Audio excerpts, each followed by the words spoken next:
¿Dónde más iré, Dios? ¿Dónde más iré? Tienes palabras de vida eterna. ¿Dónde más iré, Dios? ¿Dónde más iré? Tienes palabras de vida eterna. ¿Dónde más iré, Dios? ¿Dónde más iré? Tienes palabras de vida eterna. ¿Dónde más iré, Dios? ¿Dónde más iré? Tienes palabras de vida eterna.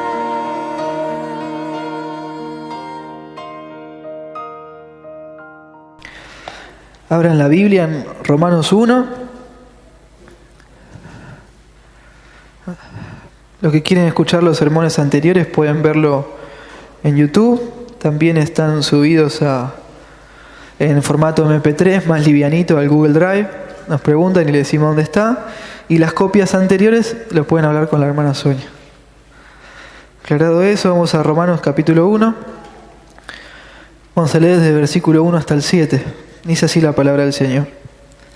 Pablo, siervo de Jesucristo, llamado a ser apóstol, apartado para el Evangelio de Dios, que Él había prometido antes por sus profetas en las Santas Escrituras, acerca de su Hijo, nuestro Señor Jesucristo, que era del linaje de David según la carne, que fue declarado Hijo de Dios con poder, según el Espíritu de Santidad, por la resurrección de entre los muertos.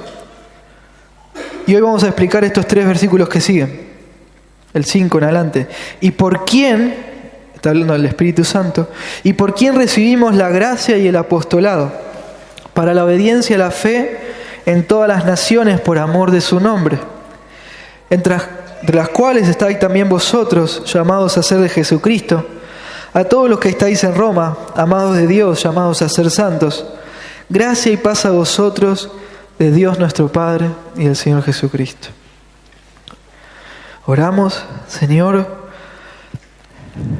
pedimos tu ayuda, pedimos el poder del Espíritu en este momento. Señor, sabemos que es difícil a veces entender tu palabra, pero cuando tu Espíritu nos viene a ayudar, la podemos entender. Padre, no solamente necesitamos tu ayuda para poder entenderla, sino para poder obedecerla, para poder hacerte caso. Entonces te pido que vos hoy nos hables, nos convenzas de nuestros pecados, nos quebrantes. Si hay algún entre nosotros que no te conoce, que hoy te conozca. Y que vos animes a todos los hermanos que estamos acá a vivir la vida cristiana de una mejor manera. Poder vivir cada día al máximo para tu gloria, aprovechando todas las cosas, los recursos que vos nos diste, para poder glorificarte más y mejor, para poder alcanzar más y mejor a los perdidos y edificar a todos los hermanos, para poder pasar cada día de esta vida cristiana hasta que nos vengas a buscar, amándote más y mejor, obedeciéndote más y mejor. Que podamos entender que el mensaje del Evangelio es un mensaje que es para la salvación, que repercute entre nosotros en transformar nuestras vidas, en salvarnos del castigo del pecado, pero también del control del pecado. Te lo pedimos, Dios mío, que vos ores. Obra en nosotros, en el nombre de Jesús. Amén y amén. Bueno, antes de empezar, le voy a decir si pueden pasar un pañuelito, si uno tiene a mano. El título de este sermón se llama El Evangelio y su autoridad en el ministerio cristiano. ¿Sí? Está bien, no te vas a poner. Si querés. Me conozco. El Evangelio y su autoridad en el ministerio cristiano. Y esta ya es la tercera parte, ¿sí? Ya hicimos 2 sermones de estos primeros 7 versículos. Y hoy va a ser la última de estas partes. En el sermón anterior y en el otro vimos acerca del Evangelio de Dios y estuvimos explicando, ¿sí?, cómo es este Evangelio de Dios, de qué se trata. Y vimos más enfáticamente cómo la fuente de autoridad de cualquier ministerio cristiano, de cualquier iglesia local, es debida solamente al Evangelio de Dios. Y hoy no va a ser distinto, vamos a volver a hablar de lo mismo, es el tema central de hoy. Y vamos a seguir hablando del Evangelio, como tan lindo predicó Alejandro, la buena noticia, ¿sí?, de que Dios vino a este mundo a morir en nuestro lugar para salvarnos del pecado, del castigo del pecado y del control del pecado. Porque Dios transforma, amén, Dios transforma la vida de sus elegidos con el Evangelio. Y para comenzar, imaginemos la siguiente escena. ¿Sí? Es una adaptación conocida de un predicador. Si alguno ha visto en YouTube, la puede llegar a reconocer. Supongamos que hoy llegaba tarde a la iglesia a predicar. No compartí nada con ustedes durante la reunión y llego encima tarde al sermón, a eso de las 8 de la noche. Y los hermanos se me acercan preocupados y me dicen: Isa, ¿qué pasó? Tenías que estar a horario para poder compartir con nosotros y también para poder darnos el sermón, ya es muy tarde. A lo que yo les respondo: no, disculpen, lo que pasó es que pinché una rueda cuando estaba viniendo, me la puse a cambiar y estaba cambiando y en un momento se me escapa una tuerca y va a parar a la mitad de la avenida. Y salgo corriendo a buscarla y justo venía un camionazo con acoplado a toda velocidad y me atropella. Un desastre. Tremendo fue. Pero quédense tranquilos, ¿sí? Por eso llegué tarde, pero no va a volver a pasar. ¿Imaginan algo así? No, no lo imaginan, porque es algo muy loco. O ustedes pueden pensar en ese momento: Isaías se volvió loco, que es probable, o es un súper mentiroso. Isa, ¿cómo algo tan grande como un camión con acoplado a toda velocidad te haya pasado por encima, te haya impactado en tu cuerpo de esa manera y vos no fuiste tremendamente transformado? ¿Cómo es posible? No es lógico. No es lógico. Y con esto en mente nosotros nos podemos preguntar lo mismo a los miles que se hacen llamar cristianos y viven vidas que no cambiaron en nada. No es lógico cómo algo tan grande y glorioso como el Evangelio de Jesucristo impactó tu vida y vos no fuiste tremendamente transformado. No es lógico. Personas que dicen ser cristianos y viven como el mundo. Se visten como el mundo, hablan como el mundo. Les gustan y aman las mismas cosas que las personas del mundo aman. Pero gracias a Dios, gloria a Dios, ellos, no sé por qué motivo, son cristianos, dicen, son salvos. Quizás sencillamente porque van a la iglesia, porque repitieron una oración, o porque aprendieron cierto lenguaje, ciertas palabras, ciertos códigos, hasta ciertos hábitos del ambiente evangélico cristiano. Y no, sabemos que no es así, ¿no? No funciona así. No es lógico eso. Ellos no son salvos, porque si Dios salva una vida, Dios transforma esa vida también. Cuando Dios te salva, vos empezás cada vez más y más a amar más a Dios, a su santidad y a su justicia. Y al mismo tiempo empezás a aborrecer cada vez más y más el pecado. Eso es lo que pasa, sin excepción. Miren lo que dice 1 Juan 2:15. No améis al mundo, ni las cosas que están en el mundo. Si alguno ama al mundo, el amor del Padre no está en él. Porque todo lo que hay en el mundo, los deseos de la carne, los deseos de los ojos y la vanagloria de la vida, no proviene del Padre, sino del mundo. Y el mundo pasa y sus deseos, pero el que hace la voluntad de Dios permanece para siempre. Y lo más triste todavía es que hay muchas congregaciones llenas de personas así. Y voy a decir algo que quizás a algunos les sorprenda. Hay pastores también así, que están pastoreando una iglesia y no conocen al Señor y ellos creen que sí. Es tristísimo eso y serio. Pastores que no abrazaron el Evangelio porque no lo entienden o porque nunca confiaron en el Evangelio y nunca nacieron de nuevo. Y hay hermanos por todos lados así, mal dicho hermanos, personas que asisten a la iglesia, que no conocen a Dios porque o no se les predica el Evangelio, o sí a veces cada tanto alguna vez lo pudieron escuchar, pero lo tienen como un adorno ahí.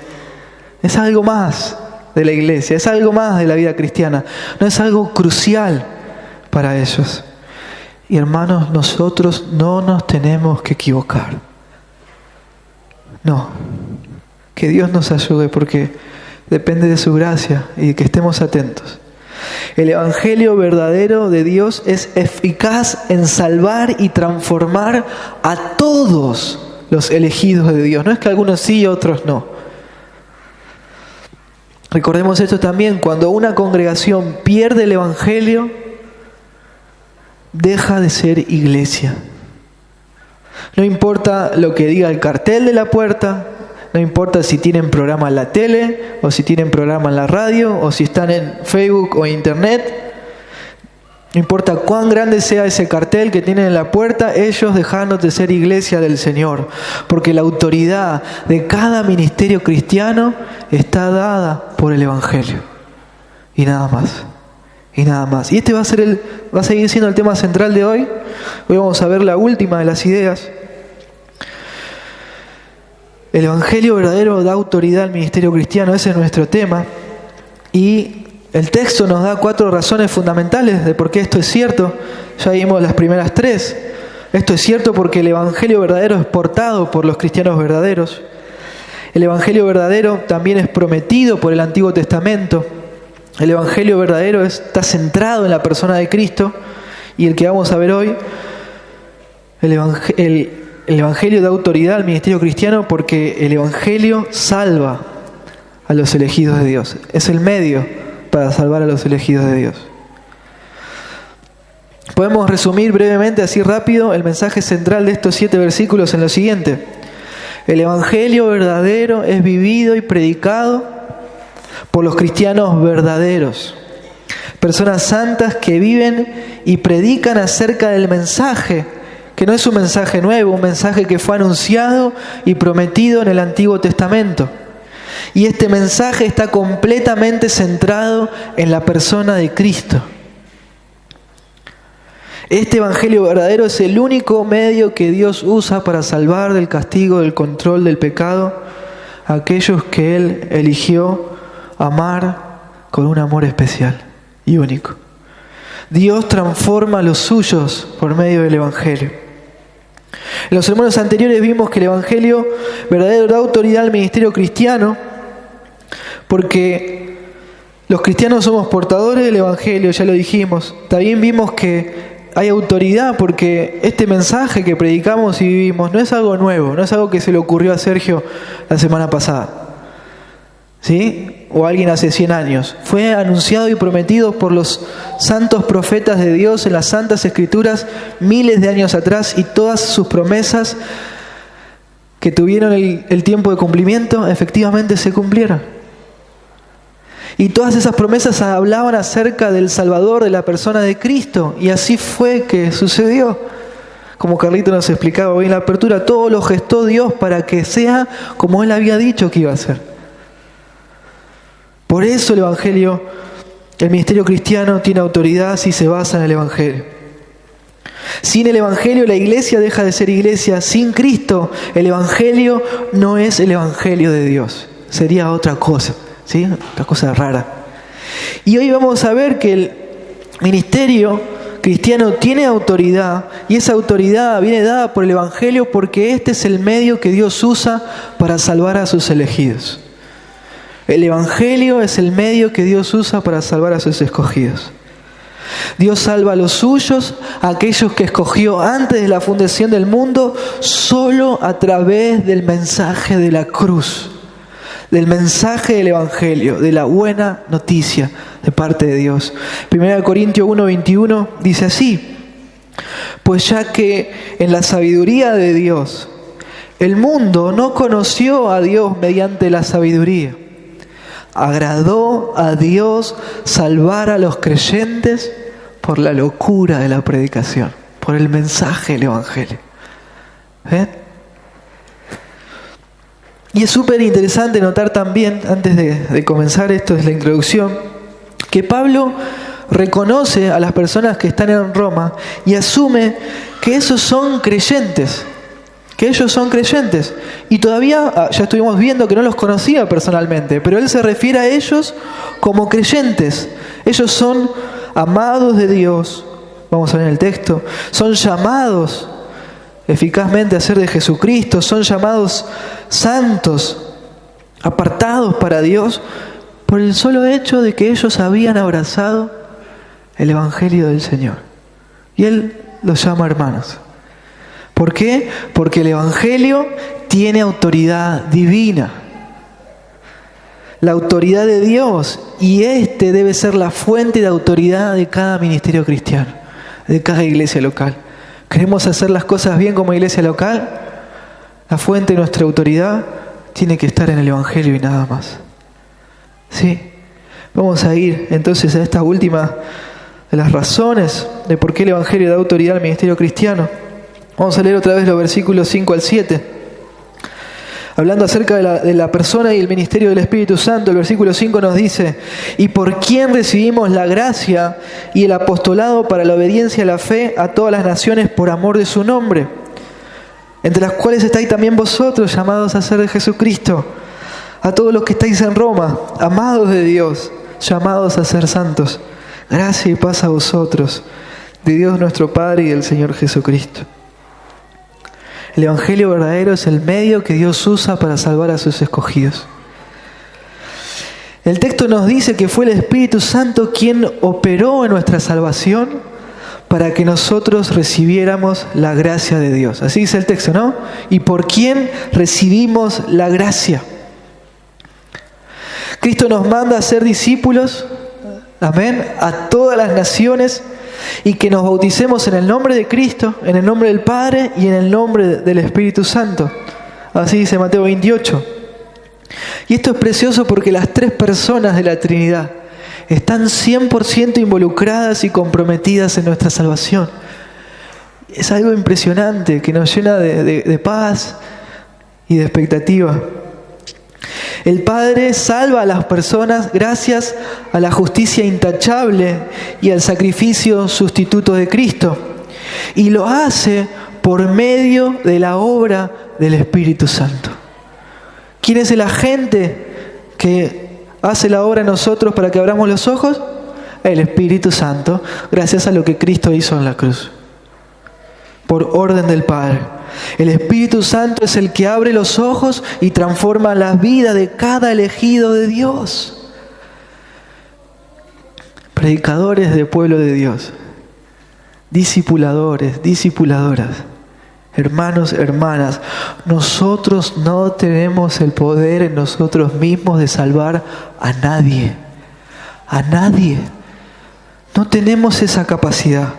No podemos forzar, manipular a las personas para que repitan una oración y así lograr que sean salvas. No podemos obligar a que las personas sean salvas. No podemos.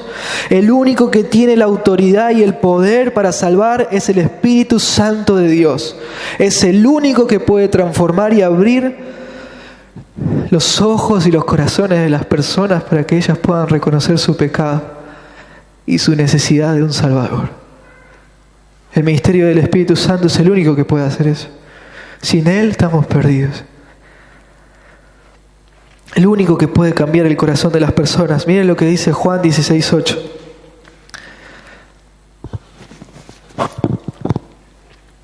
Hablando acerca de la persona del Espíritu Santo, Jesús dijo: y cuando Él venga, y cuando el Espíritu Santo venga, Convencerá al mundo de pecado, de justicia y de juicio.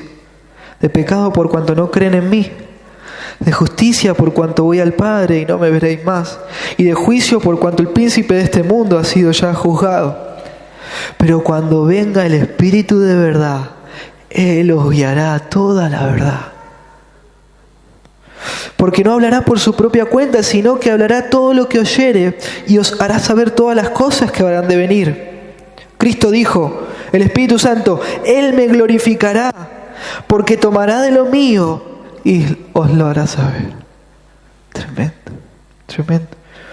Vos solamente podés limitarte a orar por la salvación de las personas y orar a Dios para que cuando les prediques, le puedas predicar bien el Evangelio. Cuando le prediques la palabra, lo puedas hacer bien, como corresponde, con fidelidad, con precisión y en el poder del Espíritu Santo. ¿Cómo es en vos hasta ahora? ¿Pensás que vos tenés alguna habilidad o virtud especial para poder salvar a las personas? ¿Pensás que podés manipularlo o que otro lo pueda hacer? No, es el Espíritu Santo de Dios. Y tengamos presente esto también, el ministerio del Espíritu Santo será siempre, siempre llevarnos a Cristo. Glorificar a Cristo y así glorificar al Padre. ¿Por qué? Porque el Evangelio, dice el versículo 3, es acerca de su Hijo. El Espíritu Santo va a hacer que todo apunte a Cristo, llevar todos a los pies del Salvador. Será mostrarnos la necesidad urgente que tenemos de un Salvador, de que Cristo sea el centro de nuestras vidas. Y hermanos, iglesia local, tengamos cuidado con las modas de hoy, en las cuales se busca como único o principal objetivo sentir cosas, experimentar emociones, todo siempre centrado en yo, en nosotros y no en el Señor y no en Cristo. Recordemos que la obra del Espíritu Santo va a hacer que todo se centre en Cristo y no en nosotros. Cuidado, si están sucediendo cosas en esta iglesia local o en otras que hacen que nos enfoquemos en nosotros, en lo que yo quiero, en lo que yo necesito, en lo que a mí me emociona simplemente, sepamos que ese no es el Espíritu Santo actuando. ¿Quién será? ¿Qué será? Hay varias posibilidades. La autoridad del ministerio cristiano está en el Evangelio, porque el Evangelio de la persona de Cristo es el medio que Dios usa para salvar a sus escogidos. Y eso es lo que usa el Espíritu Santo para abrir los corazones. El texto continúa y nos dice que por medio de la actividad, por medio de la obra del Espíritu Santo, nosotros recibimos, ¿qué cosa?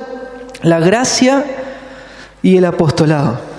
La gracia y el apostolado. En cuanto a la palabra gracia, que es la palabra en griega charis, significa el amor, el favor no merecido de parte de Dios. Dios con el Evangelio nos da a nosotros el favor más hermoso que pueda haber y nosotros no lo merecemos.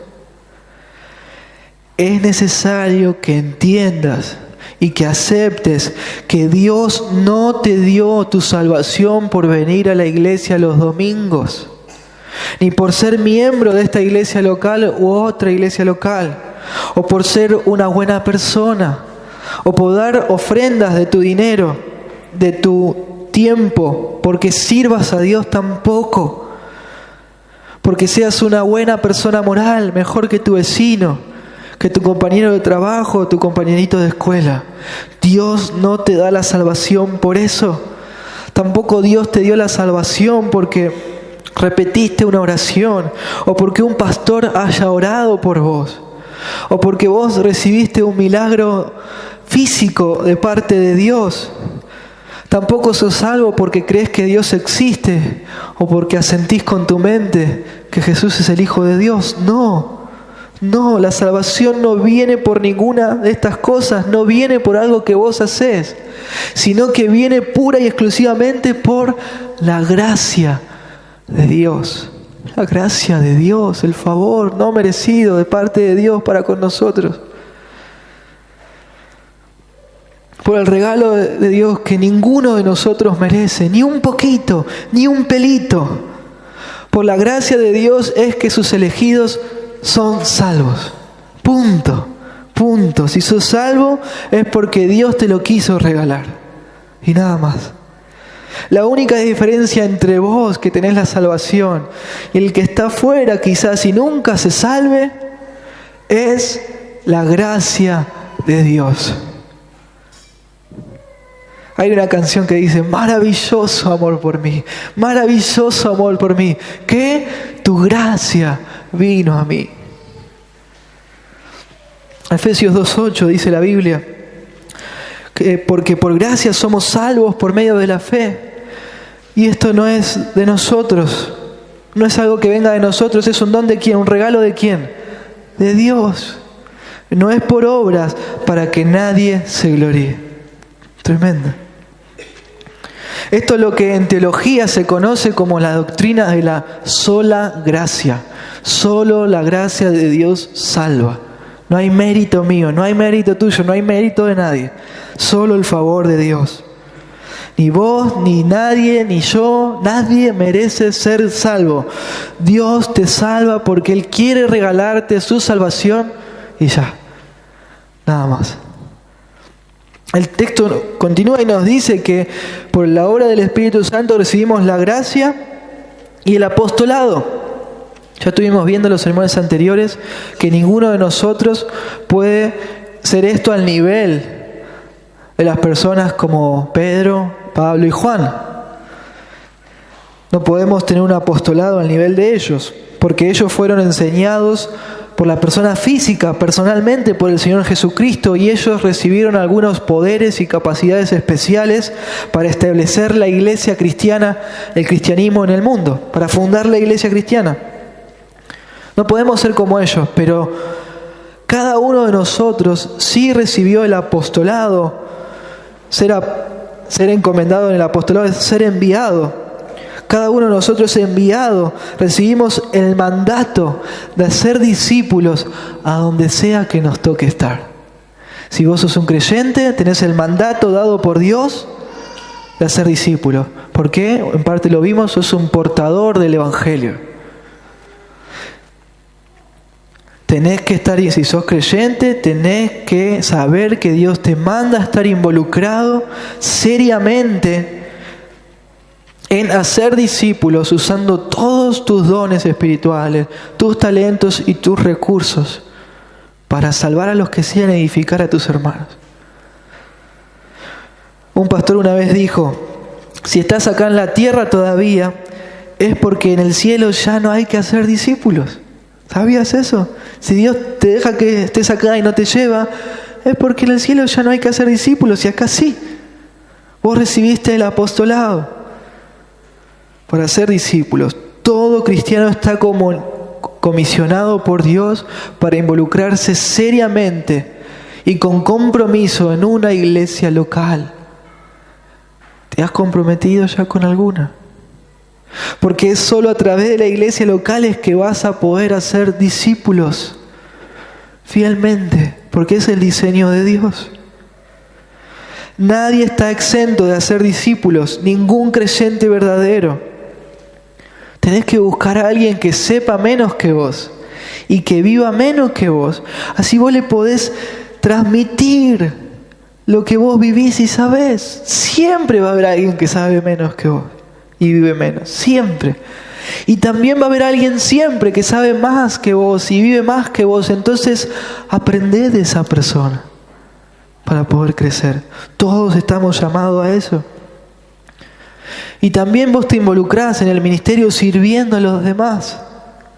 A tus hermanos en la fe, a tus familiares, a tus amigos, a tus conocidos, incluso a tus enemigos.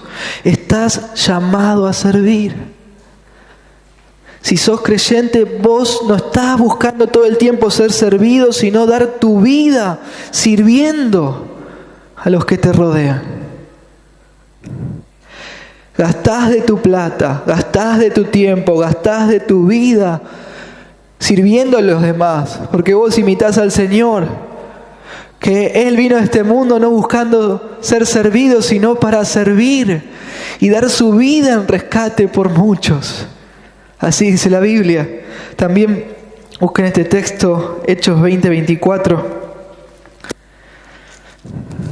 Precioso, la hermana lo compartió en la lectura bíblica. Miren el corazón de un creyente, pero de ninguna cosa hago caso, ni estimo mi vida, ni estimo preciosa mi vida para mí mismo, con tal que acabe mi carrera con gozo y el ministerio que recibí del Señor Jesús. ¿Para qué? Para dar testimonio del Evangelio de la gracia de Dios. ¿Cómo es en vos hoy? ¿Cómo es? Sabemos que en la salvación el Padre busca formar a Cristo en cada cristiano. Busca formar a Cristo en vos. ¿Ves en vos mismo cada día tu vida ser transformada más y más en la de un siervo, en la de un servidor? ¿Ves esa obra en vos? Yo sirvo a Dios, pero a los que me rodean no. Es un disparate, eso es una locura.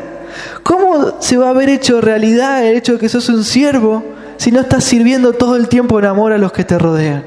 A todos, no a los que te caen bien nomás, a todos. Es evidencia de la salvación buscar servir antes de ser servido. También estar buscando siempre dar antes que recibir. Y no hablamos de orgullo. Un cristiano se deja servir por otros cuando lo necesita, es humilde. Pero es cierto que tu corazón siempre está queriendo dar y servir a los demás. ¿Qué te caracteriza a vos, hermano o hermana, amigo o amiga hoy? ¿Son los demás primeros que vos? ¿O yo primero, yo segundo, yo tercero? Así. No. En conclusión, un cristiano es alguien que lleva a otros a los pies de Cristo continuamente. Sea la primera vez para que encuentren la salvación o después que son salvos, los lleva continuamente para ayudarles a crecer en la fe cristiana. Un cristiano es alguien que hace más fácil para las otras personas el conocer a Cristo. ¿Y cómo es en vos? ¿Qué cosas hay de tu conducta, de mi conducta, que pueden cambiar para que esto mejore? Estamos llamados por Dios para llevar personas a los pies de Cristo. Y el texto sigue ahí en Romanos 1 y nos dice algo que es tremendo, algo que es muy importante que entiendas. Dios nos salvó por su sola gracia, nos comisionó para ser discípulos en donde quiera que nos toque estar. ¿Para qué? Para la obediencia a la fe en todas las naciones. Para la obediencia a la fe en todas las naciones. Somos salvos únicamente por la gracia de Dios. Esta gracia te transformó y logró que vos pongas tu fe, tu confianza en la persona de Jesucristo para que Él pueda perdonarte, limpiarte de tus pecados y transformar tu vida. Tristemente, todas las religiones del mundo fallan y tropiezan con lo mismo. Ellas dicen, es necesario que vos creas y a eso le sumes tus obras y ahí te salvás. No, eso está mal. Así no funciona. La Biblia, la verdad de Dios, nos dice que ninguna obra humana, por más buena y grande que sea, nos puede salvar, porque ninguna obra humana puede borrar ninguno de nuestros pecados. La única obra que nos puede salvar es la que Jesucristo hizo por nosotros, la obra del Evangelio. Entonces no es fe más obras igual salvación. No es así. Es fe sola igual salvación. Amén. Esto tiene que estar claro para poder entender lo que viene. Esta fe sola, esta fe verdadera que nos salva, si es verdadera, debe producir en vos un cambio de vida. Te tiene que transformar, tiene que producir buenas obras en vos. Entonces las buenas obras en los cristianos no son la causa de la salvación, sino la consecuencia. Amén. Algunos resumen esta idea con un versito. La fe sola salva, pero la fe que salva no viene sola, viene acompañada de buenas obras. Y esto es cierto, la fe sola salva, me alcanza.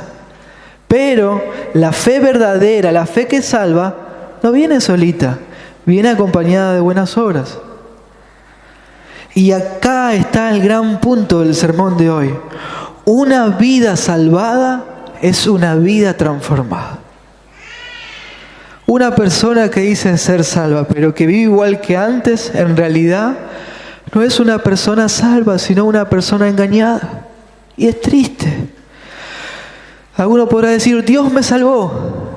Y si sigue viviendo igual que antes, podemos preguntar, ¿y Dios te salvó de qué? Si Él vino a salvar del pecado.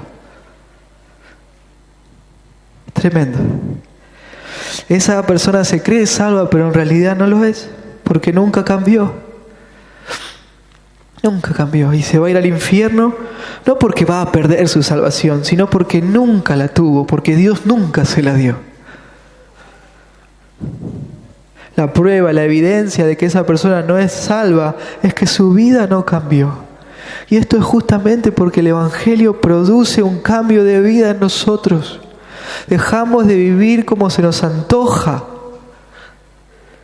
Y empezamos desde el primer minuto de nuestra salvación a amar y a obedecer a Dios cada día más y más. Cada día más y más. Si sos un cristiano verdadero es porque obedeces a Dios.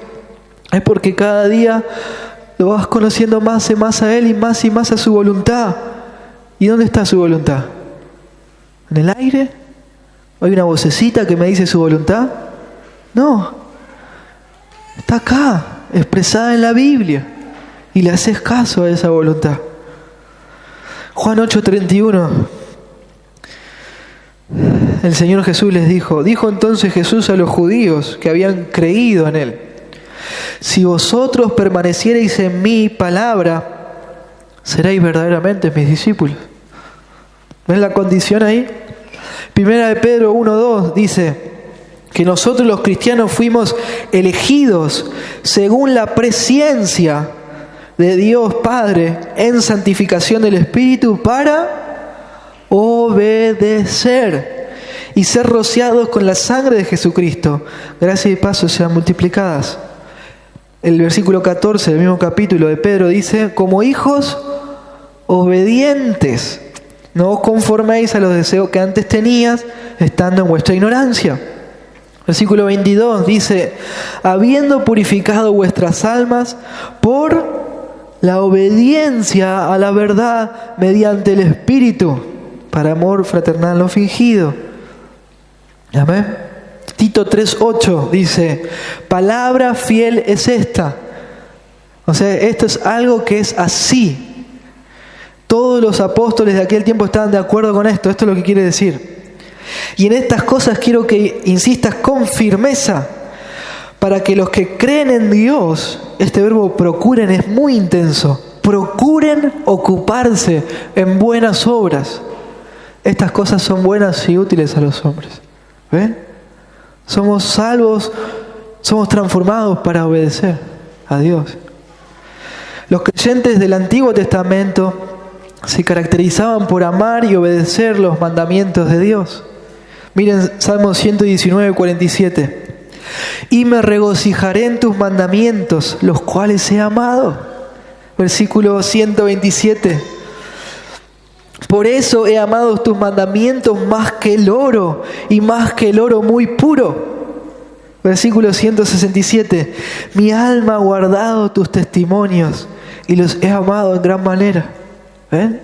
Obedecen, aman obedecer. Y como no podía ser distinto, también los creyentes del Nuevo Testamento, ahora del Nuevo, se conocen por amar y obedecer los mandamientos de Dios. Primera de Juan 3:24 dice: y el que guarda sus mandamientos permanece en Dios y Dios en él. Y en esto sabemos que Él permanece en nosotros por el Espíritu que nos ha dado. 1 Juan 5:3 dice, pues este es el amor a Dios. Este es el amor a Dios, que guardemos sus mandamientos. Y sus mandamientos no son gravosos. ¿Te son muy pesados los mandamientos de Dios? Probá estando en Cristo. Porque para los cristianos no son gravosos. Somos salvos por gracia, por medio de la fe solamente, y eso produce en nosotros un cambio de vida. Produce una vida transformada. Dios nos transformó para vivir vidas nuevas. Efesios 2:10 dice que somos hechura suya, hechura de Dios. ¿Creados en quién? En Cristo Jesús para buenas obras, las cuales Dios preparó de antemano para que anduviésemos en ellas. ¿Ven?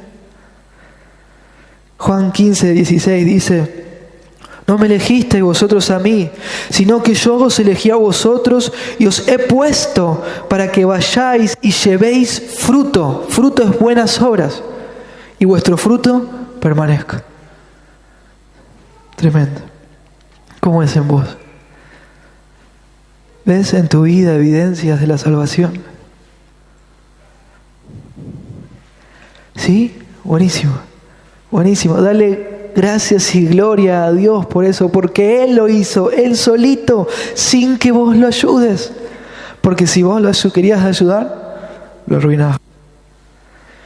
Otra pregunta, ¿anhelás, deseás, amás, obedecés a Dios en cada área de tu vida? ¿Lo haces? 1 Juan 2:3 dice, y en esto sabemos que nosotros le conocemos si guardamos sus mandamientos. El que dice yo le conozco y no guarda sus mandamientos, el tal es mentiroso. Así dice la Biblia. Y la verdad no está en él. Pero el que guarda su palabra, en este verdaderamente el amor de Dios se ha perfeccionado. Por esto sabemos que estamos en él. El que dice que permanece en él, debe andar como él anduvo. El texto sigue avanzando, nos dice otra verdad asombrosa. Nos dice que Él preparó todo para nuestra salvación, todo para transformar nuestra vida, y todo esto lo hizo principalmente por amor de su nombre. Aleluya. Por amor de su nombre lo hizo. Por amor de su nombre. Y es interesante esto, présteme atención. En el texto original que está escrito en griego, la palabra amor no se encuentra. No está escrita la palabra amor. Yo asumo que el que tradujo la versión que estamos usando quiso intentar de alguna manera capturar, expresar el énfasis y el sentido de las palabras escritas acá. Palabras que por ahí son desapercibidas para nosotros. ¿Cuál es ella? La palabra por. Por en griego ahí la que usa es hiper. Hiper. Y la palabra su, que es la palabra griega autos.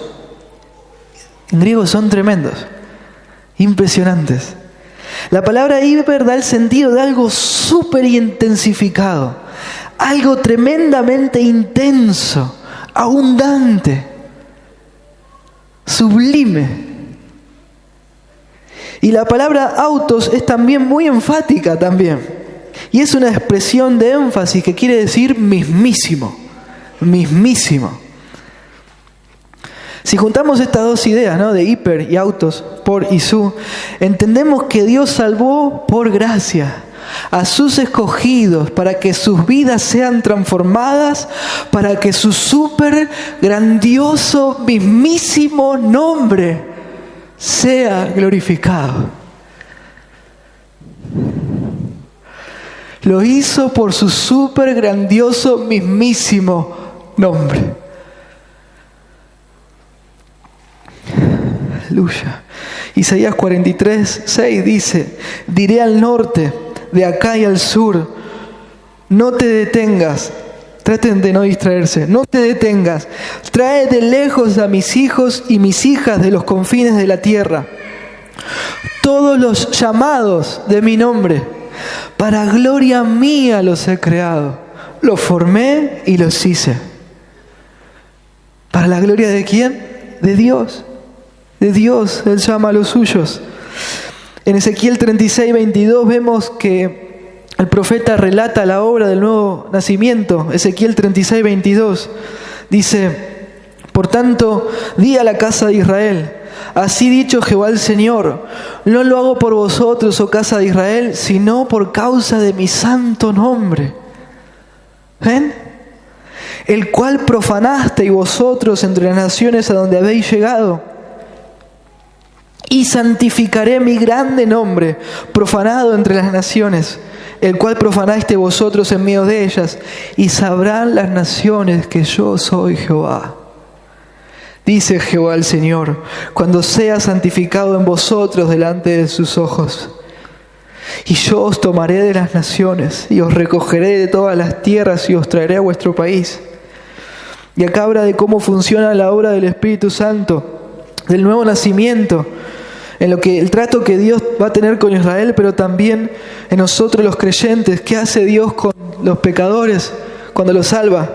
Dice Dios que va a esparcir sobre nosotros agua limpia y seremos limpios de todas nuestras inmundicias y de todos nuestros ídolos. Él nos limpia.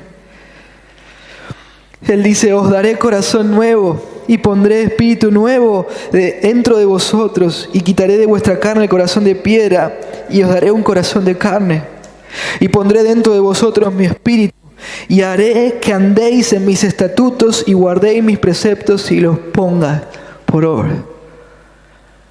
Y todo esto Dios lo hace por su santo nombre, por amor de su nombre, por su mismísimo, grandioso supernombre.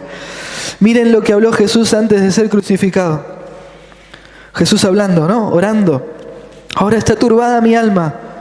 ¿Y qué diré? Padre, sálvame, sácame de esta hora. ¿No me mandes a la cruz? No, dice él. Mas para esto he llegado a esta hora. Padre, glorifica tu nombre. Padre, glorifica tu nombre. Entonces vino una voz del cielo que dijo: lo he glorificado y lo glorificaré otra vez. Dios te salvó. Dios nos salvó para la alabanza de su gloria. Dios no te salvó porque si Él no te salvaba se quedaba solito y aburrido. No, sino que Él te salvó porque Él es glorioso y reparte, desparrama gloria en todo lo que hace y por donde quiera que se mueva. Reparte gloria, desparrama gloria porque Él es glorioso.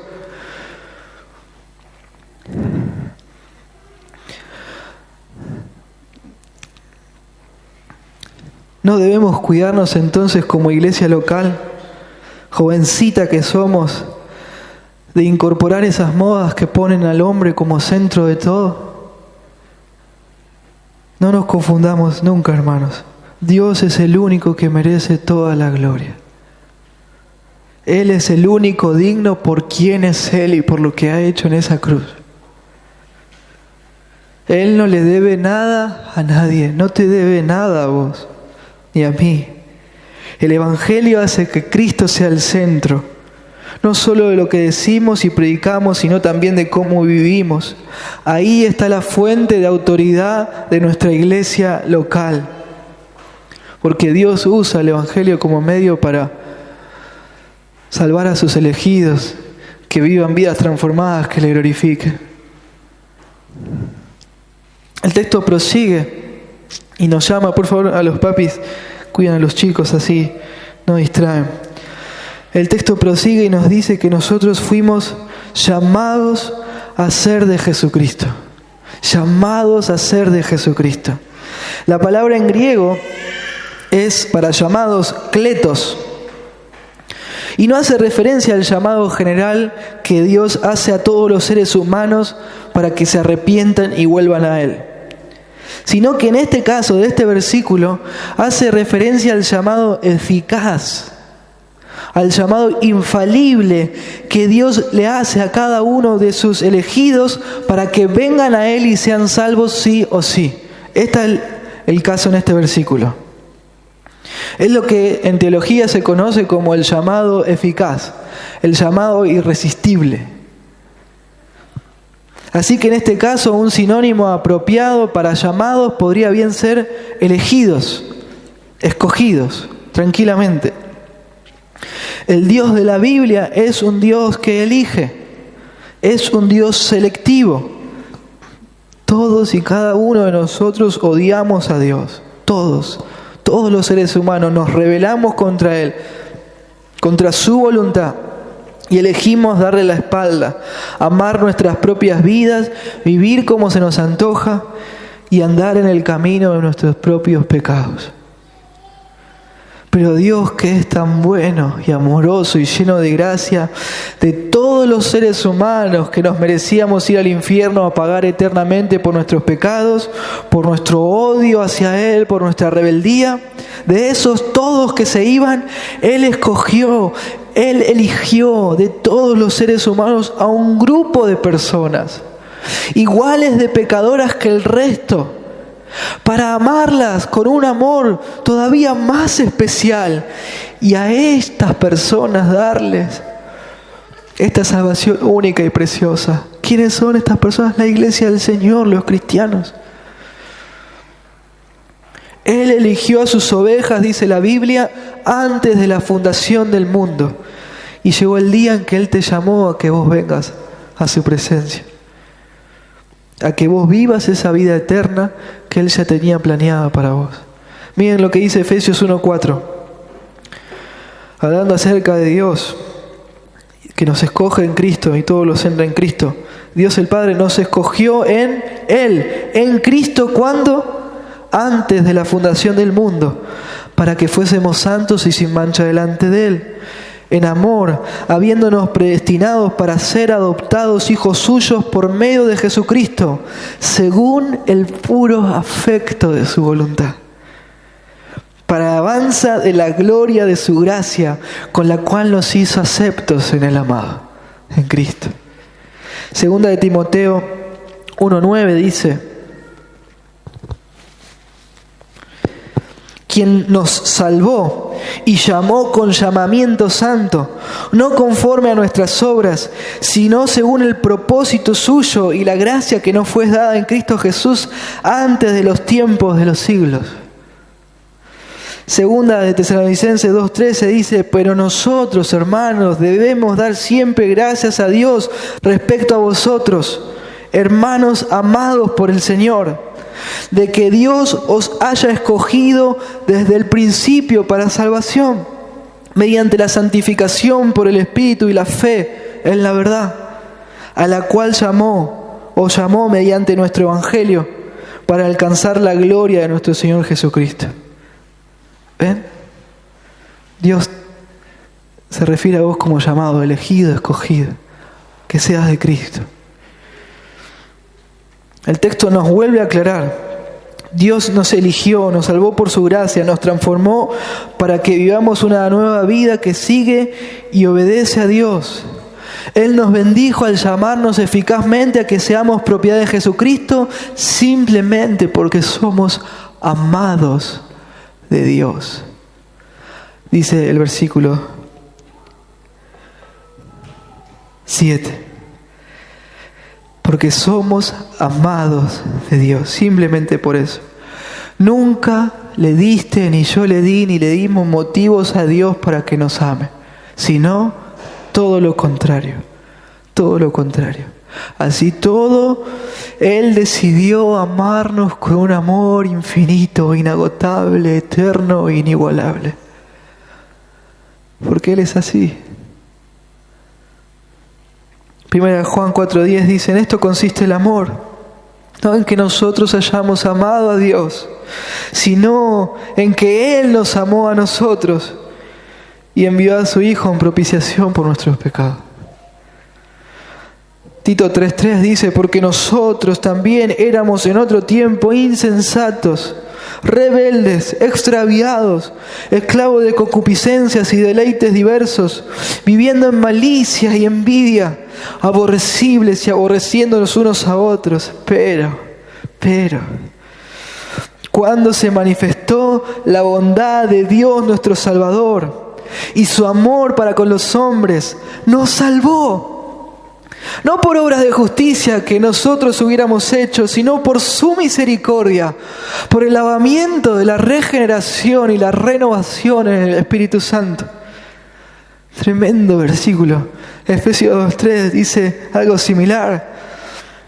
Habla de la vida de pecado, de los que están lejos de Dios. Y dice, entre los cuales también todos nosotros vivimos en otro tiempo, en los deseos de nuestra carne, haciendo la voluntad de la carne y de los pensamientos, y éramos por naturaleza hijos de ira, lo mismo que los demás.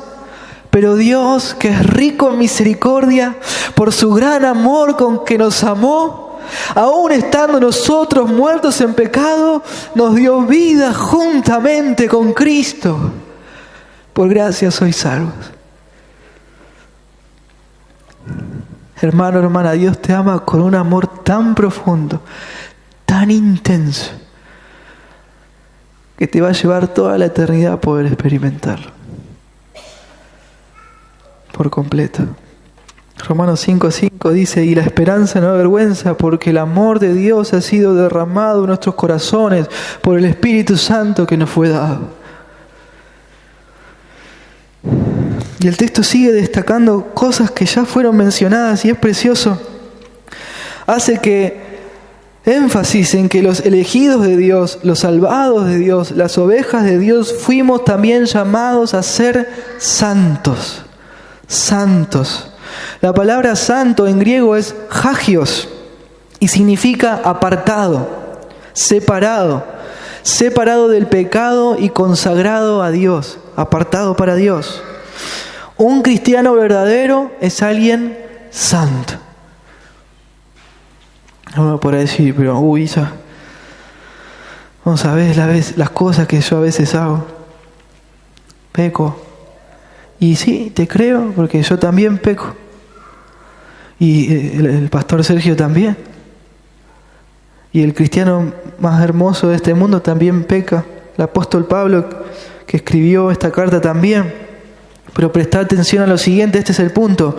Todo cristiano es alguien santo, alguien apartado para Dios, porque Dios lo determinó así. Y ya. Dios cambió tu ropa sucia y te dio una ropa blanca que no se puede volver a manchar. Son las vestiduras blancas de la santidad intachable de Cristo. Y a la vez de darte esas vestiduras blancas que no se pueden manchar, que no pueden cambiar, a la vez de hacer eso te cambió por dentro. Cambió tus gustos, cambió tus deseos, cambió tu corazón, cambió tu inclinación para que cada día desees más y más la santidad y la justicia de Dios. Podrá decir alguno, no hablen tanto de la gracia porque la gente lo va a tomar como una excusa para pecar. No. Eso puede llegar a pasar en aquellos que dicen que son cristianos y en realidad no lo son. Pero en los que realmente son salvos, son cristianos, al hablar de la gracia va a producir en nosotros un cada vez más deseo de la santidad de Dios. Si esta gracia es tan grande, tan preciosa, tan sublime, déjenme ser santo. Yo quiero ser santo, yo necesito ser santo. Dios, por favor, haceme más santo cada día. El otro día hablaba con un hermano y me decía lo bien que se sentía en ver y sentir, valga la redundancia, los efectos de la santificación en su vida. Qué bendición, me decía. ¿Y cómo no va a ser así? Si Dios nos cambió para que ya este mundo no nos satisfaga más y el pecado tampoco.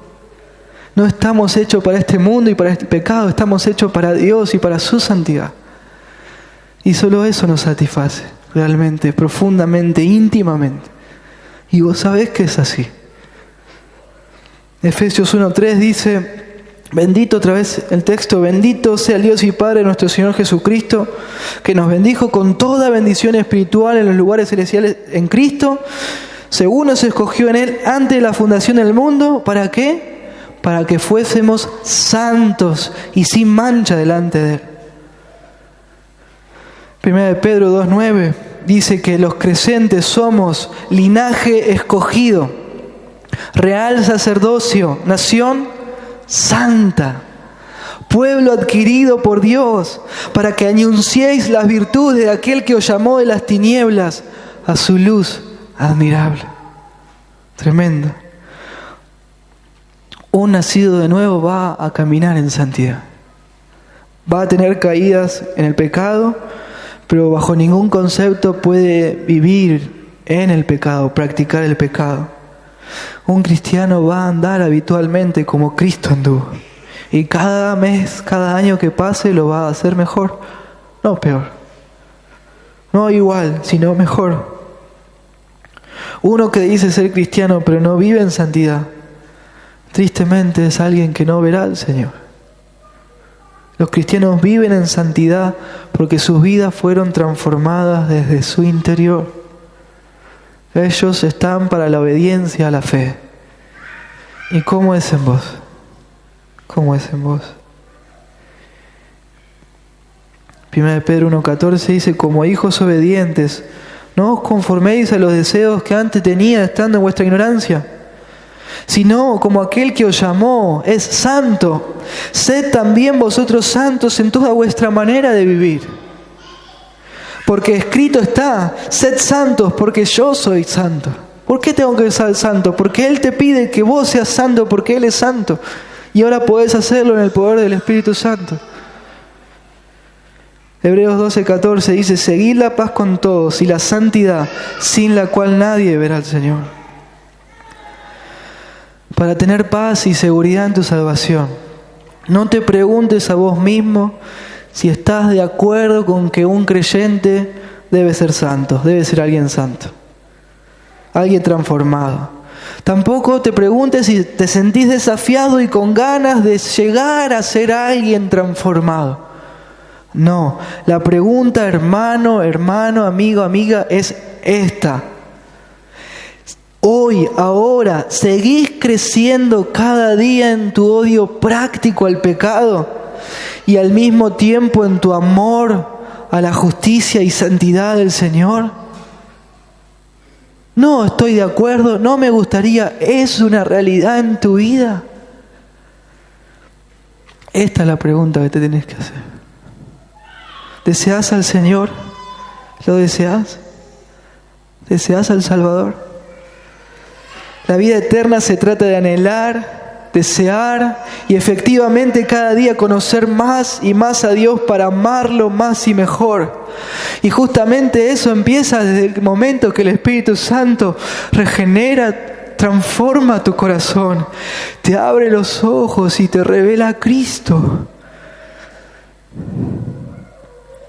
Esa experiencia, para que seas creyente, tenés que haberla vivido y tenés que estarla viviendo. No hay trucos, no hay atajos. No hay otra forma. Y justamente en esto el texto sigue. Hablamos que este saludo de Pablo es un saludo largo, como el sermón, ¿no? Algunos ya. Es un saludo largo, atípico. Pero acá viene el saludo cortito y habitual que siempre Pablo hace. El saludo de gracia y paz. ¿Sí? Gracia y paz a vosotros. Y otra vez gracia es charis, ¿sí? Que era el favor no merecido de parte de Dios, la salvación.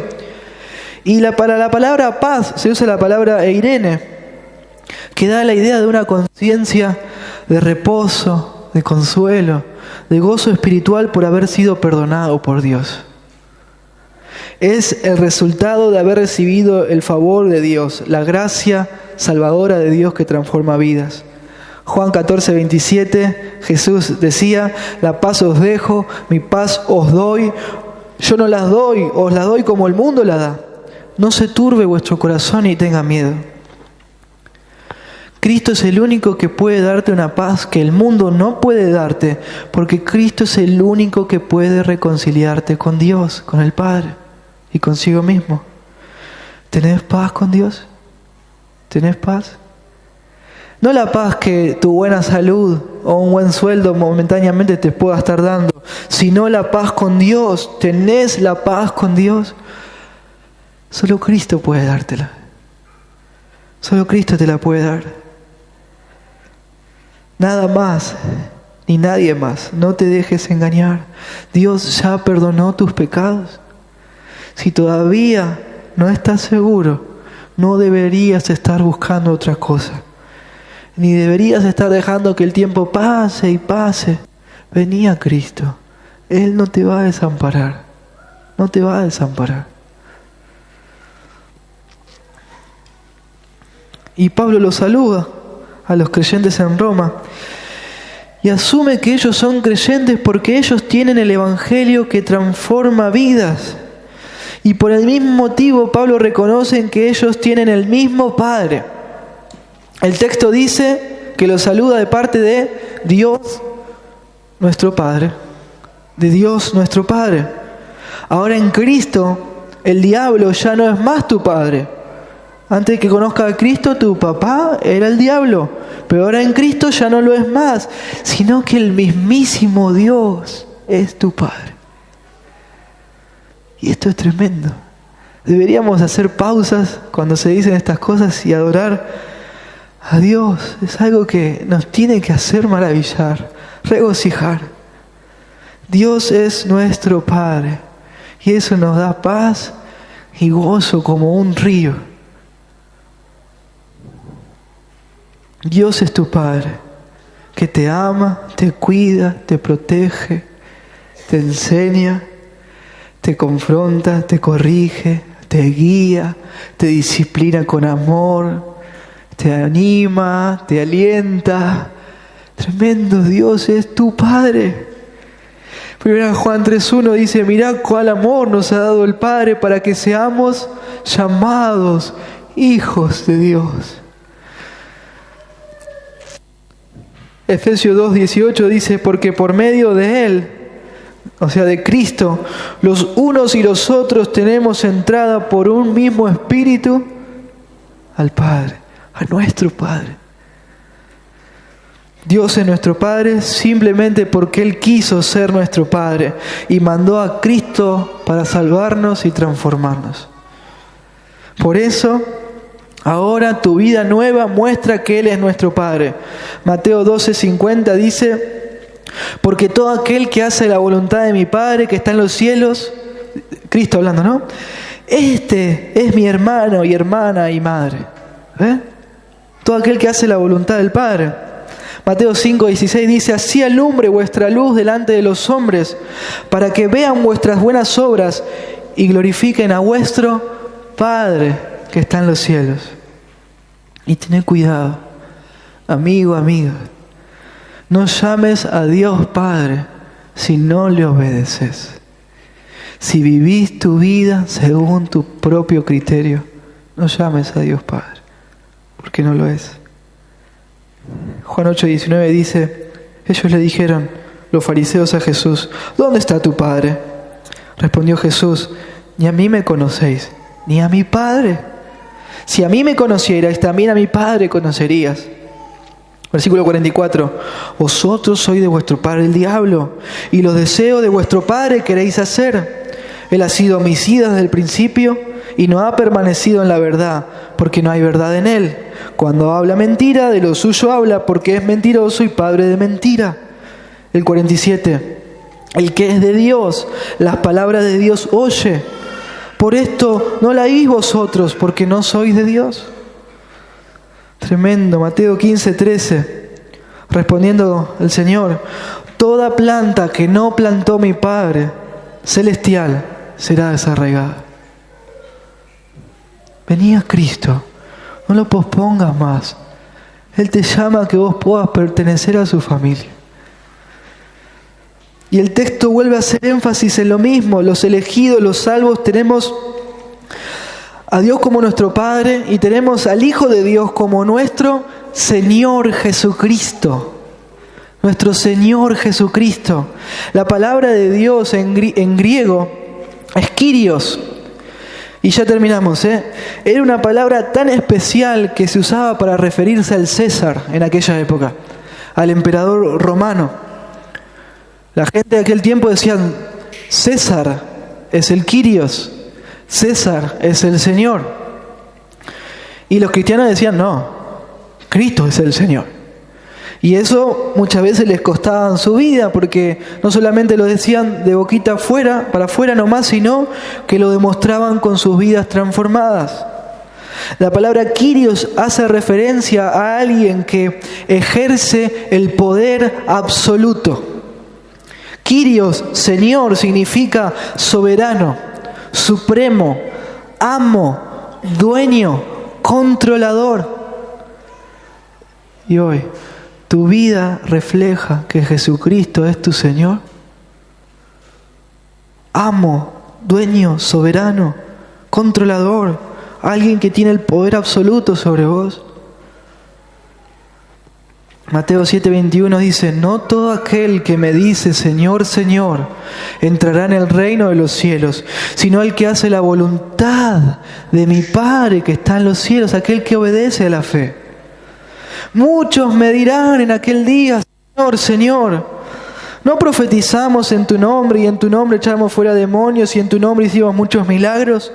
Y entonces les declararé, nunca os conocí, apartados de mí, hacedores de maldad. Literalmente, nunca tuve un amor selectivo por ustedes. Ustedes no me conocen porque vivieron sus vidas, y esto es literal, como si yo nunca hubiera dado una ley para que la obedezcan. Esto significa hacedores de maldad. Vivieron su vida como se les antojaba. No hay amor entre nosotros. ¿Hacés la voluntad de Dios? ¿Obedecés sus mandamientos? Algunos quieren tener a Jesús como Salvador, nomás, y no como Señor. Y escuchame, no es que yo voy a comprar al almacén y le digo al almacenero, buenos días, señor almacenero, hoy voy a llevar todo de Salvador, pero nada de Señor. Hasta leguito, muchas gracias. No es así. Si Cristo es tu Salvador, también es tu Señor. Si tu vida no refleja que Cristo es tu Señor, quiere decir que tampoco es tu Salvador. ¿Dónde estás parado, amigo y amiga, en el día de hoy? ¿Sos salvo? Sos salvo, sos salva.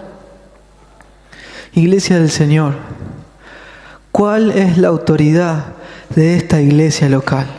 ¿Dónde está la fuente de la autoridad de esta iglesia local? En el Evangelio. El Evangelio es el que da autoridad al ministerio cristiano porque es el medio que Dios usa para salvar a sus escogidos. Segunda de Corintios 5:17 dice, de modo que si alguno está en Cristo, nueva criatura es. Las cosas viejas pasaron, he aquí todas son hechas nuevas. Y todo esto proviene de Dios, quien nos reconcilió consigo mismo por Cristo. Y hermanos, nos dio el ministerio de la reconciliación. Que Dios estaba en Cristo reconciliando consigo al mundo, no tomándoles en cuenta a los hombres sus pecados, y nos encargó a nosotros la palabra de la reconciliación. Así que somos embajadores en nombre de Cristo, como si Dios rogase por medio de nosotros. Os rogamos en nombre de Cristo, reconciliaos con Dios, reconciliate con el Señor, reconciliate con el Señor, vení a Cristo, Él te llama, acudí a su llamado, reconciliate con Él, porque el que no conoció pecado, por nosotros lo hizo pecado para que nosotros fuésemos hechos justicia de Dios en Él. Vení a Cristo, Él te llama, vení corriendo a sus pies. No lo pospongas más. Cristo es el único que puede salvarte. Chicos, Cristo es el único que puede salvarlo de sus pecados. Es el único que puede darle el perdón para su corazoncito. Sacar ese corazón que no quiere obedecer a Dios y darle un corazón nuevo para que sean salvos. Vengan a Él, arrepiéntanse de sus pecados. Hay perdón en el Salvador. Cristo es el único sustituto que el Padre acepta para pagar por nuestros pecados. No hay otro, no hay otra forma. Cristo murió por nuestros pecados, por tus pecados, por los míos. Fue sepultado y resucitó al tercer día con poder, con gran poder, para poder darte esta buena noticia. La buena noticia del Evangelio, que Dios puede perdonar tus pecados y darte paz, darte vida eterna junto a Él. 1 Juan 5:11, y este es el testimonio, este es el Evangelio, quiere decir, que Dios nos ha dado vida eterna y esa vida está en su Hijo. El que tiene al Hijo, 1 Juan, lo tienen ahí en el bosquejo, 1 Juan 5:11. Y este es el testimonio, que Dios nos ha dado vida eterna y esta vida está en su Hijo.